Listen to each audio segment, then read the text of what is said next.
আসসালামু আলাইকুম ওরহমতুল্লাহ। ইতিহাস ঐতিহ্য প্রকৃতির লীলাভূমি আমাদের সিলেট। হজরত শাহজালালের পুণ্যভূমি সিলেট বিভাগের হবিগঞ্জ জেলার নবীগঞ্জ উপজেলার সদরঘাট গ্রামের প্রাকৃতিক সৌন্দর্যমণ্ডিত স্থান হজরত শাহ আরফিন রহমতুল্লাহি আলাইহির টিলা। ভিডিওটি অনেক লম্বা হলেও খুব আকর্ষণীয় রয়েছে, কেউ স্ক্রিপ্ট করবেন না। আমরা ধীরে ধীরে টিলার উপরে যাচ্ছি ইনশাআল্লাহ।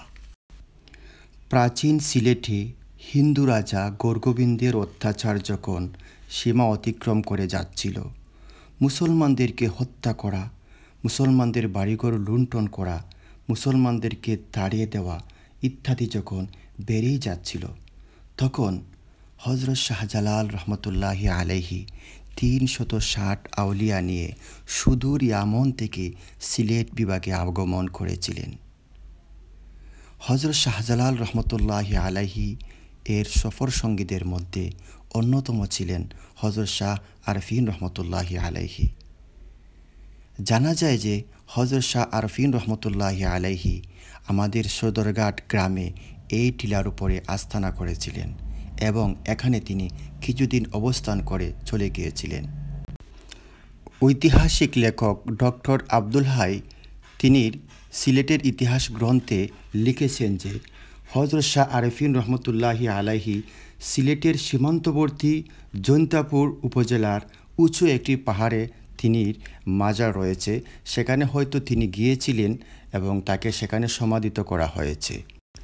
আলহামদুলিল্লাহ, আমরা আরেকটু সামনে গেলেই একটা চমৎকার জিনিস দেখতে পারবো, আর সেটা হচ্ছে আমার বামে রয়েছে একটা কুয়া, যেটা দেখতে অনেক চমৎকার এবং আকর্ষণীয়।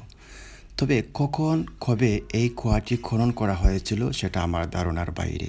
তবে এটা আমি বলতে পারবো যে গ্রীষ্ম, বর্ষা, শরৎ, হেমন্ত, শীত, বসন্ত সকল ঋতুতে এই কুয়ার মধ্যে পানি থাকে। সাধারণত জানা যায় যে 7 থেকে 8 ফিট এটার গভীরতা রয়েছে এবং এই কুয়াটির পানি অনেক পরিষ্কার এবং ক্লিন এবং খেতে অনেক সুস্বাদু। আমরা ধীরে ধীরে সামনে যাচ্ছি, আমাদের চোখের সামনে দেখা যাচ্ছে যে ওয়াল দ্বারা বেষ্টিত কিছু একটা দেখা যাচ্ছে। আপনারা ভাববেন না যে এটা কোনো মাজার। তবে আশ্চর্যজনক একটা জিনিস এখানে রয়েছে, যেই জিনিসটা আপনাদেরকে দেখাতে চাচ্ছি সেটা হচ্ছে এই যে কালো পাথরটি, সেটা একটা আশ্চর্যজনক একটা বিষয়, একটা পাথর, যে এই কালো পাথরের মধ্যে আরবি হরফ দ্বারা কুরআন শরীফের আয়াত লিপিবদ্ধ করে লেখা। তবে এটা কোথায় থেকে এলো? আমরা যখন ছোটো ছিলাম তখন এই যে আমি যে টিলার উপরে রয়েছি, এই টিলার একটা সাইড ধসে পড়ার পর তখন এই পাথরটাকে পাওয়া গিয়েছিল। তখন আমাদের এলাকার গণ্যমান্য ব্যক্তি যারা রয়েছেন, তারা এই পাথরটাকে সংরক্ষণ করে রাখার জন্য যাতে চুরি হয়ে না যায়, তাই তারা আপনার একটা স্তম্ভ বানিয়ে আপনার এই স্তম্ভের উপরে পাথরটাকে সাজিয়ে রেখেছেন।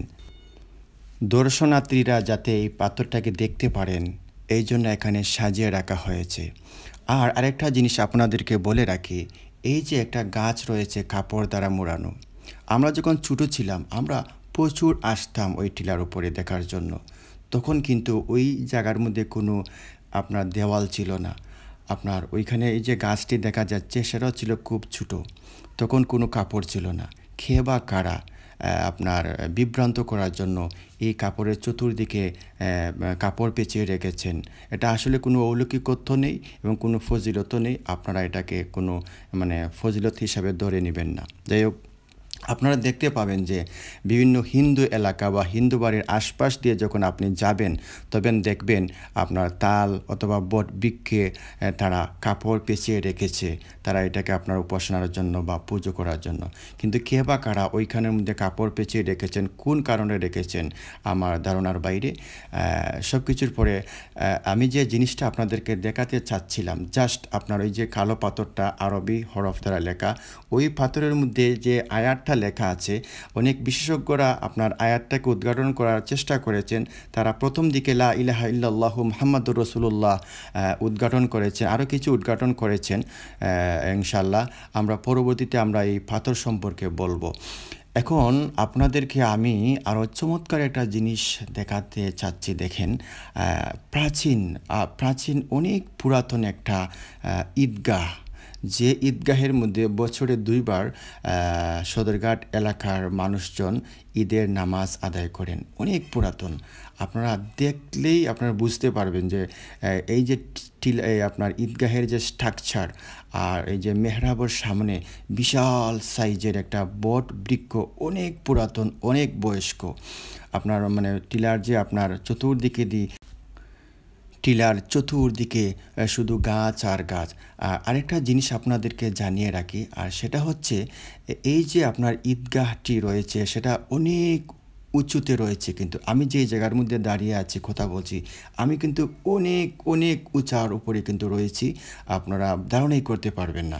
তবে একটা জিনিস আপনাদেরকে বলে রাখি যে এই যে ঈদগাহটি কিন্তু অনেক পুরাতন এবং অনেক প্রাচীন হলেও কিন্তু অনেক বিশাল বড় ছিল। কিন্তু এই যে টিলাটি ভেঙে যাওয়ার কারণে, এই দেখেন আপনারা কিছু পাকাগুলো ভেঙে গিয়েছে। টিলাটি ভেঙে যাওয়ার কারণে কিন্তু ঈদগাহটি ছোটো হয়ে গিয়েছে। তো আলহামদুলিল্লাহ, অনেক পুরাতন একটা জিনিস, যা আসলেই আপনার পুরাতন জিনিসগুলা দেখলে অনেক ভালো লাগে এবং অনেক জিনিস আপনার মনে হয়, অনেক প্রাচীন জিনিসগুলা দেখলে আমরা অনেক কিছু আমরা শিখতে পারি, বুঝতে পারি, আমরা অনেক জিনিস উপলব্ধি করতে পারি। আলহামদুলিল্লাহ, আমি এখন বের হয়ে যাব। এটা হচ্ছিল আপনার যে আপনার ঈদগাহের যে গেট, যেটা আমরা প্রথমে দেখিয়েছিলাম, ভিডিওর শুরুতে নিয়ে আসছিলাম, যাতে আপনারা এই গেটটি আপনারা প্রথমেই দেখে ফেলেন। আর গাছগুলো অনেক সুন্দর, পুরাতন, অনেক বড়। আর টিলার চতুর্দিকে আপনার ছোটো বড় অনেক কালো কালো পাথর রয়েছে, যা মানুষদেরকে মুগ্ধ করে এবং আনন্দ প্রদান করে। আমরা এখন ধীরে ধীরে নেমে যাব ইনশাআল্লাহ। বিকাল প্রায় ঘনিয়ে এসেছে, সূর্য ডুবো ডুবো ভাব। এই সময় আমি এই ভিডিওটা করছি। আমার সাথে আছেন শাহিন ভাই, যারা আমাকে সহযোগিতা করেছেন। আলহামদুলিল্লাহ, আমি এখন নেমে যাব ইনশাআল্লাহ। আমি একদিকে দিয়ে উঠেছিলাম আর অন্য দিকে দিয়ে আমি নামবো। এখন আমি কতটুকু উঁচার উপরে রয়েছি তারা আপনারা এখন ধারণা করতে পারবেন ইনশাআল্লাহ। এই দেখেন, আমি এখন ওই দিকে নামবো। আপনার এই দেখেন কত নিচে আপনার গেট এবং এই যে আপনার এই স্কুলটি রয়েছে, আপনার একটা বিল্ডিং রয়েছে, কতটুকু নিচে। আবার অনেক সতর্ক অবস্থায় কিন্তু এইদিকে নামতে হচ্ছে, কারণ কোনো পাথর নেই, কোনো আপনার সিঁড়ি নেই। কখন পা ফসকে কখন কোন দুর্ঘটনা ঘটে যায় সেটাও কিন্তু অনেক